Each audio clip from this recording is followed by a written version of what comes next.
What's up, everybody? It's Vman1313 coming to you with my 7,000 mile review of my 2014 Honda NC700XD. This is the DCT ABS model. So it's basically automatic, if you want to call it that. You can shift it manually if you want to. It's got pedals. It doesn't have, or paddles. It has buttons. It doesn't have the shift lever or the shift. And so I just thought I'd do a quick review on it if I can. I know I talk a lot. Sorry. But I thought I'd start here with a quick overview of the bike. I bought this bike 6,500 miles ago. I got it with just short of 500 miles, and here I am 6,500 miles later. She's right at 6,999 miles, and I'm still in love with her. This is the first bike I think I have felt like this about that I've had, and I've had a few bikes, not too many, but I've had a few bikes, and this is my favorite one so far, and one that I can see myself being with for a while. She's right now in her touring mode. Throw up a picture real quick of what her Explo riding mode looks like. And basically it's the boxes. I just got the panniers put on. I put them on, and I don't like how big they are and to just ride around with. I don't like them, but I'm testing them out so far. So yeah. So let's jump on and let's take a ride, and I'll tell you more about it. Now, before we get going, so that way you can see them. Right now, we'll start from the bottom to the top. I got the TKC 80s on the front. I got a Shinko 805 on the back, which is almost done, and I've already got my new one ready and waiting. From the bottom up, she's got the Motec skid plate, and if you're going to take these off-road, you have to put that on there. Look at this. Yeah. She's got the engine guards. Got some riding foot pegs. Those were on there already. I put the knobby tires and I put the skid plate on, but the engine guards were on when I bought her. The pegs were on her when I bought her. She had an aftermarket exhaust, and I ordered a stock one that was all bent up and beat up and everything, and I painted it black myself and love it. Got the engine covers, which make the bike look great with the dark motor. Up and up we go. Let's see. Got the Corbin seat. Wonderful. Love it. Those are all Farkles that were on there. Those were Farkles that were already on there. I put the hand guards, Bark Busters. They're not the brand Bark Busters, but I like them pretty well. They do their job. The Givey screen was on there when I bought her. I put a must on these. I put the fender extender on it, and it really does keep the dirt off of her, the mud off of her really well. No reason for me to come over here except to prove to you that it's the DCT model. What else? The RAM mount for phone or GPS. She has the frunk, and then in there is a 12-volt adapter that was already on there, and then it had the rack on the back. And I've bought the rack system and the panniers, and if you want to check those out, I have a video on those that you can look at. So yeah, I mean, I've really enjoyed her. Let's go take a ride, and we'll talk more about it.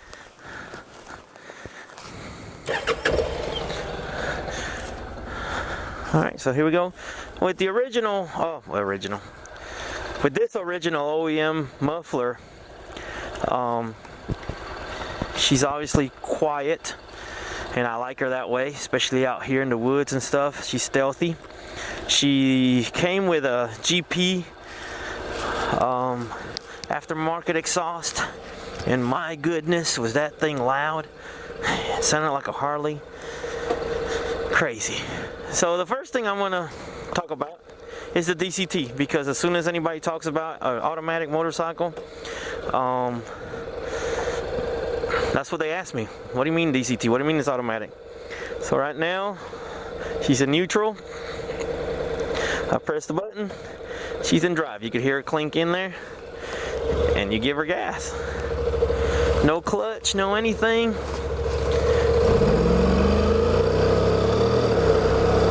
And she will spin out on you. I mean, she will. She's got the power to go, and she does well with the DCT. I really enjoy the DCT. I don't think I'll ever have a bike without DCT. I really enjoy not worrying about shifting. I worry about stalling, don't worry about anything. When you're out in the woods, when you're out riding, all you do is enjoy nature, enjoy everything you're doing. It's not about shifting and all that stuff. So that's the first thing people ask me, and I tell them I love it. I love it, I love it, I love it. Have no regrets about buying it. I was really scared when I was buying it. Excuse me, I just swallowed a bug. I was really scared when I bought it. I won't lie, I was nervous because it wasn't something I had ridden on. I didn't know how it would be. Oh yeah, muddy. I just didn't know. I did not know what it would be like, and so I'm still in love with her. 6,500 miles later, I'm loving it. I have one complaint, and we'll talk about that in a little bit, but the DCT is not one of them. The DCT is awesome. It's smooth. You can still shift if you want to. Shift down, shift up with your thumb and your main finger. So I do it too, and I use it. I sometimes have to shift when I want to pass a car or something. I downshift, and so DCT, love it. If you're an old school kind of person or just one of those traditionalists that just likes shifting and thinks that, you know, yeah, you're not going to enjoy this. This is all about relaxation and enjoyment. To me, that's the bottom line. That's what this is all about. So, alright, in a second, let's get to the dirt, then we'll talk. So I said the word power, and I don't know if the word power and this bike go hand in hand. To most people, I would say that this bike does not have the power that they want. For me, this bike has all the power that I need. It's a 670cc twin engine, and she has grunt at the bottom end. Oh my gosh.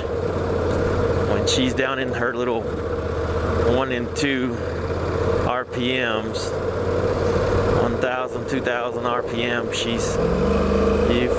I mean, she pulls it up. Once you get up in the higher RPMs, then she starts lacking a little bit of the power. And when you get up to 80, 90 miles an hour, again, she's a 670. Her horsepower numbers aren't anything to write home about. But if you're just riding around, enjoying life, just out enjoying life and just cruising around, commuting, off-roading, this bike has plenty of power. People say no. It's all a matter of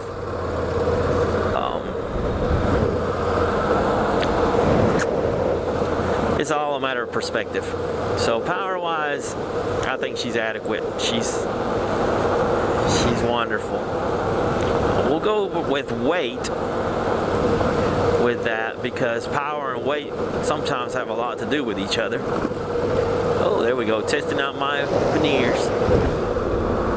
They're still on. They still feel strong. This thing's about 500 pounds. I want to say it's 475. ish, right under 500 pounds, and probably with anything you put on it, you put her at 500 pounds. But it doesn't feel like 500 pounds. Like right now when I'm stopped here, I don't feel like I'm holding 500 pounds up on one little toe. The center of gravity on this bike is really, it's really good. It's really, really good. And so it doesn't feel like 500 pounds. I've dropped her a few times out in the woods, and she, you know, she's still 500 pounds, but she's not a beast to pick up. I've picked her up before, the wrong way and the right way. I've picked her up with my knees. I picked her up straight up, and I pick her up. That center of gravity is so low that it doesn't feel like 500 pounds. So weight, yeah, she's still 500 pounds for a dual sport, if you want to call her that. I've turned her into a dual sport. I do not want people to think that this is a dual sport. In no way, fashion would I call this a dual sport. My CRF250L is a dual sport bike. But it all depends on what you want to dual sport. How much is it really 50-50? And the truth of the matter is,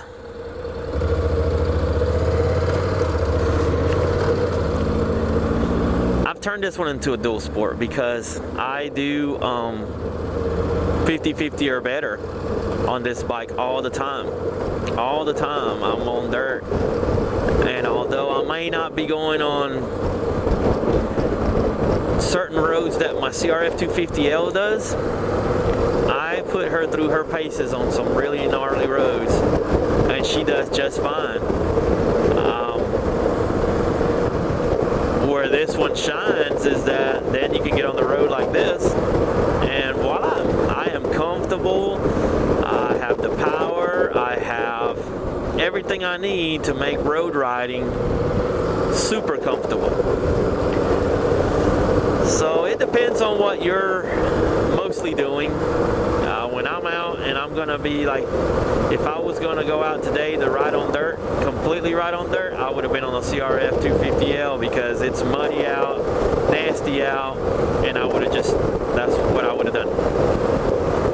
Today, because I'm just doing this review and just wanted to get out and ride, and I commuted to work, I went to work, and this is my dual sport. I'm hitting dirt today, and I'm finding as much dirt as I can, and that's what I'm gonna do. So the X comes from the crossover is what they want to call it. I'm not sure how accurate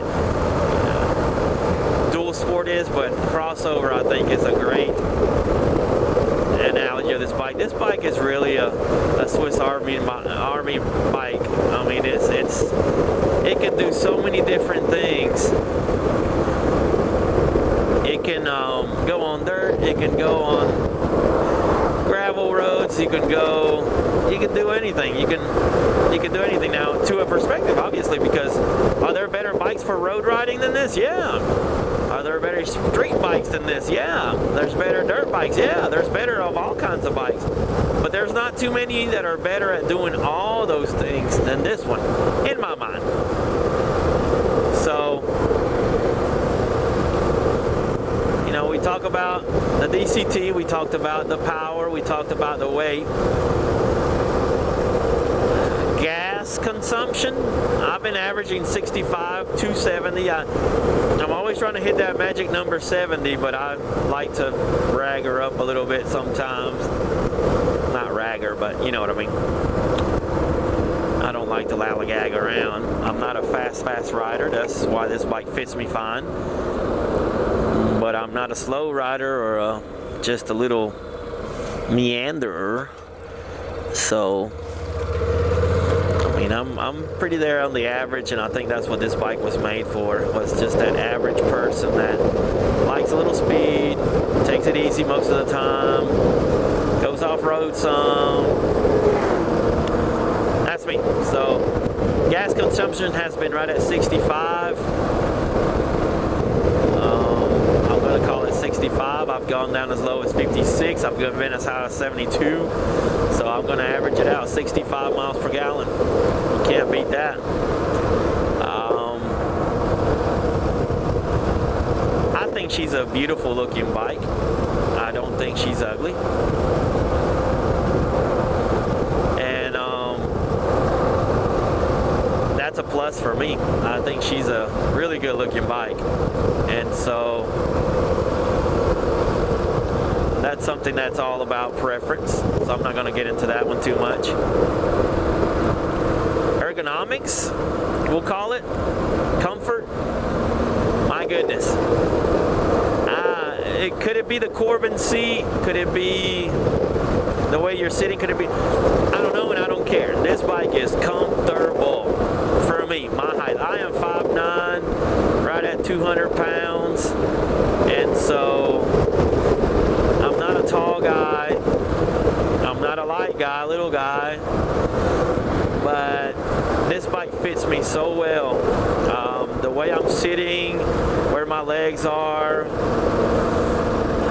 I could probably, and that's again a matter of preference. It probably could use a nice peg adjustment, maybe some lower pegs or something, further back, further forward, whatever fits your boat. But I am so comfortable.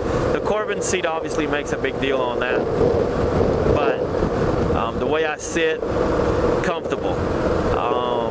The things I can carry, obviously you have to buy all these panniers and all this stuff, but I got it pretty cheap to me. I spent less than 150 on the panniers themselves, all three of them. And then I actually have the tank bag, which I spent about 60 bucks on sale. So that's $200. And then you got the front for free. So you can carry on this bike a ton of stuff with the right boxes, the right bags. Obviously you have to pay for all that extra, but it can, it can handle it, it can do it.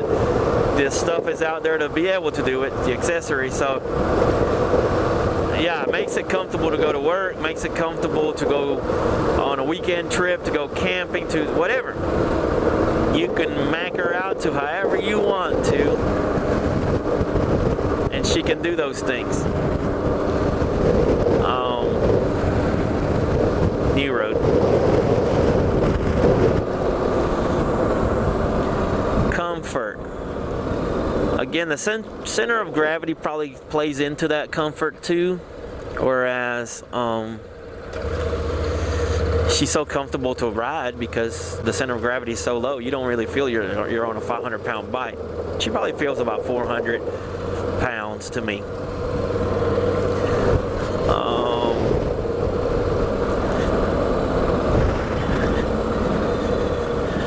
And I think that's pretty much the comfort levels of it. Oh, that's cool. Next to the interstate. Never been on this road, so that's kind of cool. You put the right knobbies, you put the right things on her, and she can pretty much do whatever you want her to do. I think that's the whole point of this bike. It was a bike that you can do anything with, depending on what you want. And so my only negative that I have is partly my fault. I have to sit low on this bike. Let me restart that. The only negative of this bike is the height, and it partly is my fault. A lot of it's my fault. I had to lower her because I'm not a tall guy. I don't have a long. It's not about tall or short, actually. It's about the inseam, and I don't have a long legs, and so I'd rather be comfortable than lose that height. So I'd rather be able to flat foot, and I can, with my regular riding boots, I can flat foot this bike. I lowered her 1 inch. 2 inches, sorry. I lowered her 2 inches, and she feels comfortable. She still feels fine on the roads. I can't even tell you the difference, to tell you the truth, except when I go off-roading on some gnarly stuff, and I get into the whole rocks or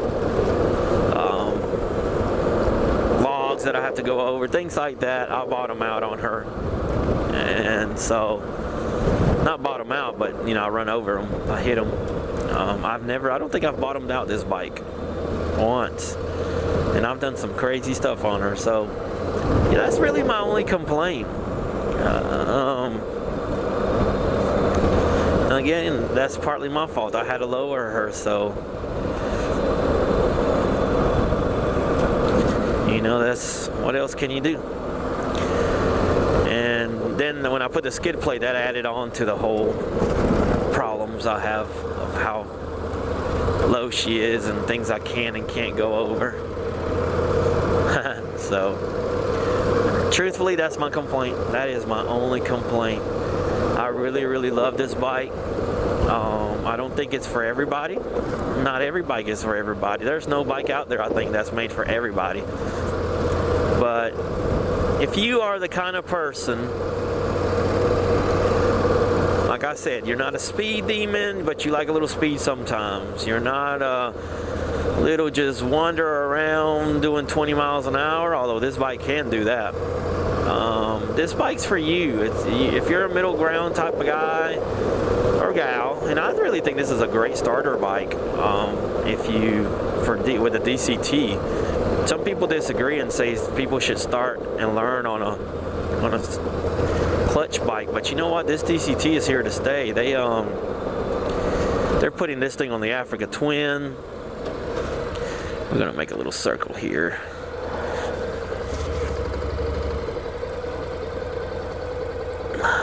Turn it around and go down that other road. And I don't feel uncomfortable doing that on this big girl, on those little holes on the dirt. But that DCT, I think, is here to stay. They've got it now. As of right now, it's on the VFR, it's on this NC, it's on a CTX, and now it's coming out on the Africa Twin. I think it's here to stay, and let me tell you, if they put it on a CRF 300, that's what I want. It's a CRF 300L DCT 300LD. That would be awesome. Yeah, that's, you know, the automatic, you know, you don't have to get it automatic, so the automatic to me is a great starter point for someone. My best friend that wants to ride, I would in a heartbeat put her on this bike over anything, because she's been learning on a little 125 when we go to Durham Town and stuff, and the only issue she ever has is whiskey throttling and shifting gears. She is so worried and concerned about, am I in the right gear? Am I going to the right gear? Am I supposed to switch gears now? Am I on the wrong? This would take all that out of it, and I could see her riding on the roads a lot easier on this than on any other bike. So yeah, beginning bike, I think so. The weights feels good. It's not a 300 or 250, so you got a little something to grow into. It's got some power. You know, that can get newbies in trouble, but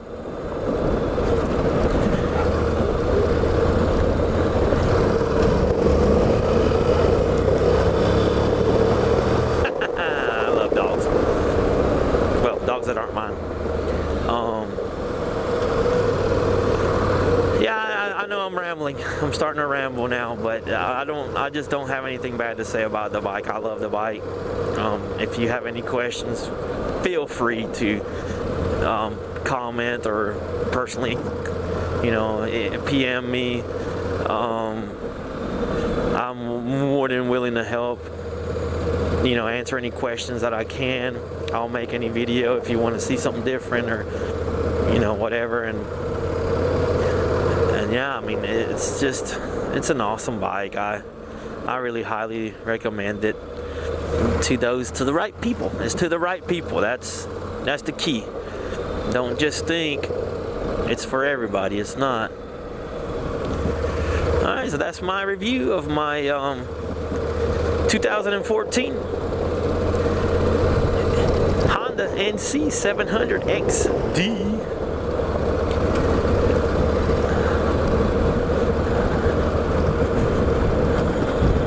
Hope it was helpful. Hope, you know, got something out of it. talk to you soon. Vman1313 out.